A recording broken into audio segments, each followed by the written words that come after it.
It was Lewis who had brought David into her life. He had appeared in their driveway in 1919.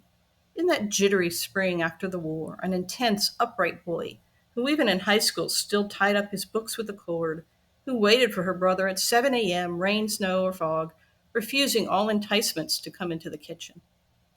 Nah, I'll wait out here. Nah, I'm okay, Mrs. Lesko. Long after he must have realized the gaffe, he continued to call Alida by their mother's name, too diffident, too ashamed, maybe, to acknowledge the mistake. He wasn't used to housekeepers, having only a mother and a dead father of some means, whom she knew little about. Only 14, with her hair still down, she had taken to peering out her bedroom window to watch him standing there, holding his books.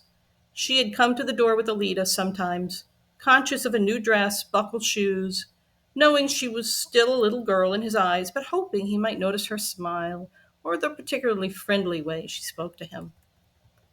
That was the year that Lewis had brought home Crazy Blues, and Gertrude had found him dancing a solo grizzly bear in the living room, arms squeezed around himself, hopping from side to side. She had never heard music like that before. Their parents thought it was awful, that murky wailing, those screeching horns.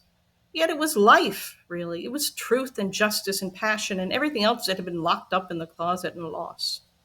She had sat in front of the Victrola and wound it up over and over, shivering happily as the distant voice had moaned, I can't sleep at night, I can't eat a bite, 'cause the man I love, he don't treat me right. Once, David, upon finding her there, had actually grabbed her and stepped her backwards across the room in a kind of tango, dipping her far, far back until she shrieked. All the next year, freshman year for her, Lewis and David had played tennis. They had swum at the natatorium, even during blizzards. They had ridden out to Edina to witness a man send a wireless signal through the air all the way to La Crosse, Wisconsin. They had explained to her in earnest tones the theory of relativity. They had gone down to the river to hear the dance bands on the riverboats and ridden back arguing about trumpeters and girls. They had called each other, for no explicable reason, Omar, and had laughed when people asked why. Lewis had written the entire class play. The class prophecy had been that he would go to Hollywood and direct cowboy pictures, starring himself as Louis Lesko, Scourge of the Purple Hills. In the class will, he had left his blues records to Miss Leach, the music teacher, and his tango ability to the basketball team. The next year, Lewis had gone across the river to the University of Minnesota, when he felt like it at least. And one day that winter, one golden day, David had stopped by to see her after basketball practice.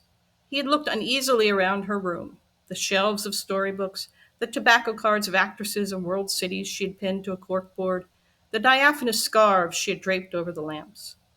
And then had sat down and started talking about biplanes. In 20 years, people will take them everywhere, he said, like streetcars now. For the rest of the winter, she had waited every afternoon, sick in bed with bronchitis or her other various illnesses, watching the clock, listening to noises outside her window, wondering if he would ever come again.